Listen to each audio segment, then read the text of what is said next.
So hi! Welcome and welcome back to my YouTube channel, and for today's tutorial, ituturo ko sa inyo kung paano nga ba umorder sa TikTok gamit ang Maya or Pay Maya. But first, can you subscribe to my channel and don't forget to hit the subscribe button and the bell to notify you for my new updates. And once you learn more, just keep on watching and let's start.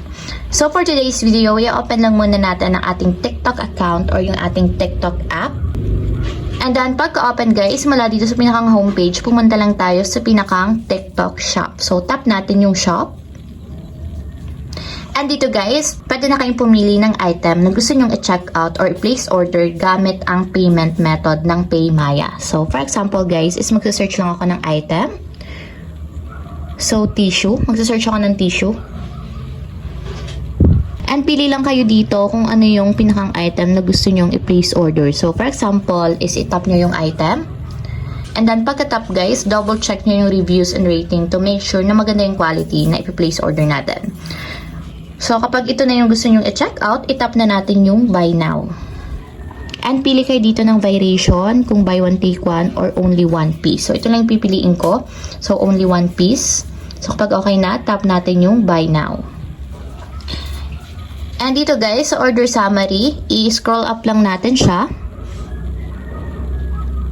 And punta tayo dito sa payment method. So kung makikita nyo guys, naka-default sa TikTok Pay Later. So since nga, gagamitin natin is Maya or PayMaya, ang tatap natin dito is View All Options para mapalitan yung default payment method natin.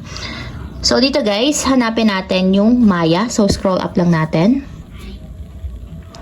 So, ito yun guys. Ganito yung itsura ng Maya or ng logo niya. So, ang gagawin nyo lang is itap nyo yung circle sa right side niya hanggang sa magkaroon ng kulay red para ma-enable, and tap na natin yung continue.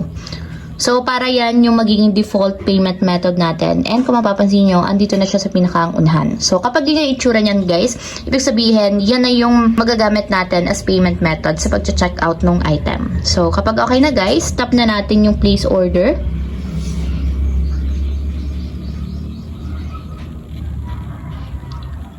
And kailangan guys, i-login nyo yung account ninyo sa Maya para mag-reconnect or mag-redirect yung account natin sa TikTok papunta sa Maya. So, login nyo lang yun yung account. So, may magsasend ng OTP code sa ating 11-digit mobile number, and yun yung ilalagay natin dito sa blank boxes. And then, after malagay yung one-time PIN, tap na natin yung verify. Para ma-confirm yung ating purchase details, so double check nyo yung price. So ang amount due is 97 pesos. So yun yung malalas sa ating Maya wallet. So kukonfirm lang natin guys para mag-payment na siya. Tap natin yung confirm to pay.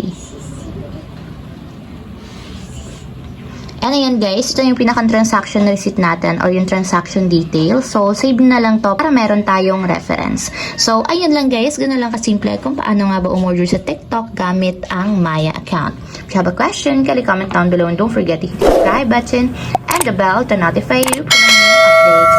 And thank you for watching!